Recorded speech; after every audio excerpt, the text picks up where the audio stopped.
après sa nomination, s'il y a lieu de féliciter le Premier ministre, c'est vraiment lui féliciter d'avoir divisé les Maliens, quoi.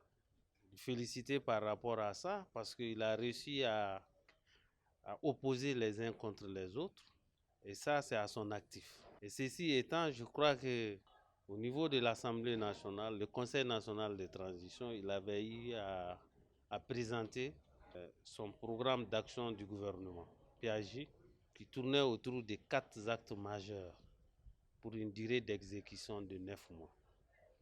Et aujourd'hui, objectivement, quand nous essayons de voir, parmi les 4 axes principaux, nous pouvons dire, à part le premier axe, c'est-à-dire l'axe 1 qui est consacré au renforcement de la sécurité, où nous enregistrons quand même une amélioration des conditions sécuritaires. Et ça, c'est à l'actif du président de la transition. Par conséquent, comme c'est un domaine qui est exclusivement réservé aux militaires, donc ça, c'est à l'actif des militaires. Alors, le deuxième axe qui concerne les réformes politiques et institutionnelles, à ce niveau, nous voyons qu'il n'y a aucun signe d'avancement notoire qui a été fait. Et avant sa nomination, le Premier ministre était déjà venu trouver qu'il y avait une parfaite entente entre la classe politique et le ministre de l'administration territoriale. Et je crois qu'il y avait un atelier national qui a été organisé par rapport aux structures de gestion des élections.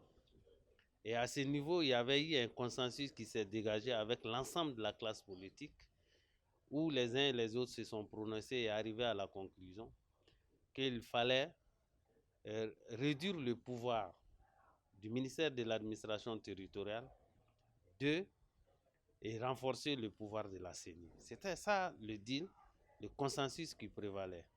Mais avec l'arrivée du Premier ministre Choguel Kokana Maïga, par subterfuge, il est arrivé à détourner l'attention de l'opinion nationale par rapport à ça et drainer le monde vers l'organisation des assises nationales de la transition, dont le but, on a eu à décrire, était la prorogation du délai de la transition.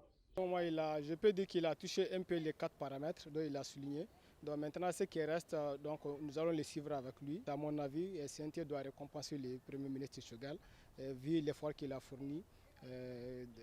Pour le moment, je ne peux pas qualifier une fin totale et soit une fin paisible, vu la tendance et puis vu la situation politique.